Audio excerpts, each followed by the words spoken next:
I was watching the other day something on the internet, science news, which always seems to be so much less important than all of the other stupid news that goes on in the world. But to me, it's most interesting of the news, the stuff that you find in the science news section. And there were some images of the surface of a meteor, an asteroid, where they'd managed to land some rovers on the actual surface of, I think the asteroid is called Ryugu. And it just amazes me,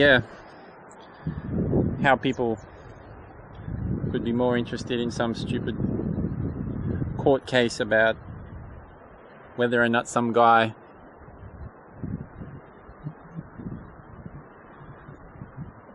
felt up some girl back in the 80s at some stupid party. You know, people are more interested in that. There's like 5 stories about that than before what I think is the most interesting of things you can imagine. To actually be able to see the surface of an asteroid, what it actually looks like, what it actually would look like to stand on an asteroid that's zooming around in space. But then on the other hand, of course, it's interesting how we've never really found anything all that great out in space, really, compared to all this.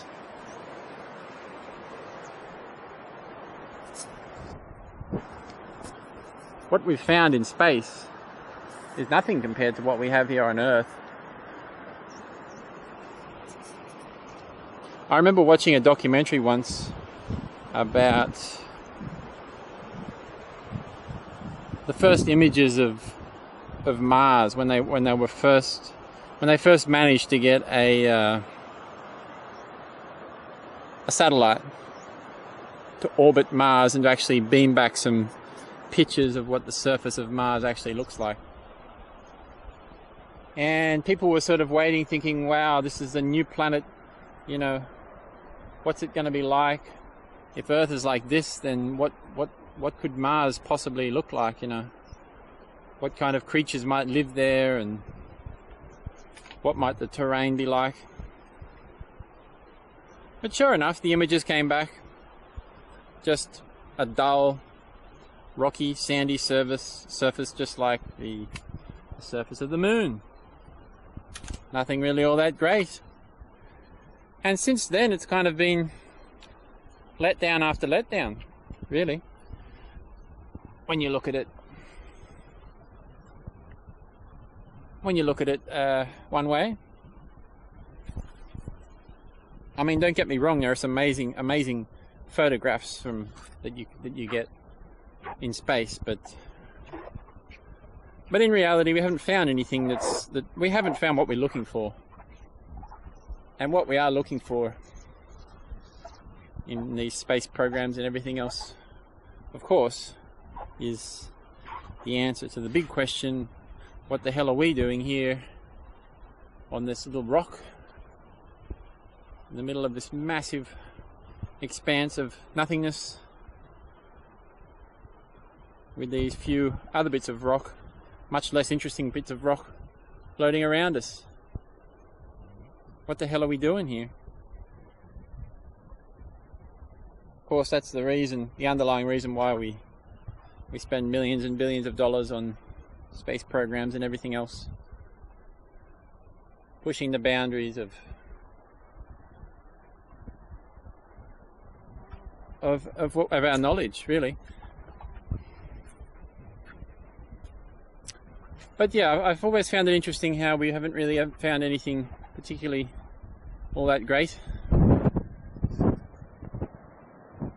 There goes a bird flapping around, trying to divert my attention. There must be a nest somewhere here.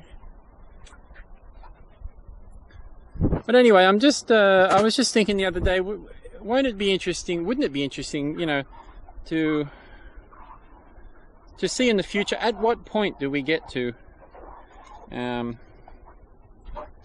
with these space programs and everything else, at what point do we sort of stop and think, well, hang on a second, our model of how we think the world is may not be right.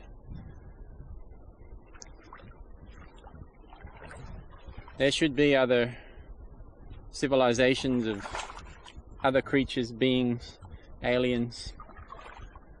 There should be other civilizations in the universe when you look at the time that the universe has been around, so it's a supposed time. But there aren't. There's no evidence of anything of that, of ancient civilizations. We don't see anything. It's just a dead,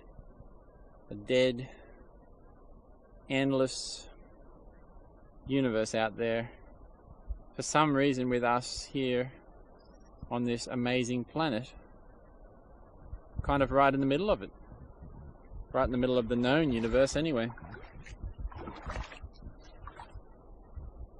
So at what point do we sort of do we change the model of that materialistic model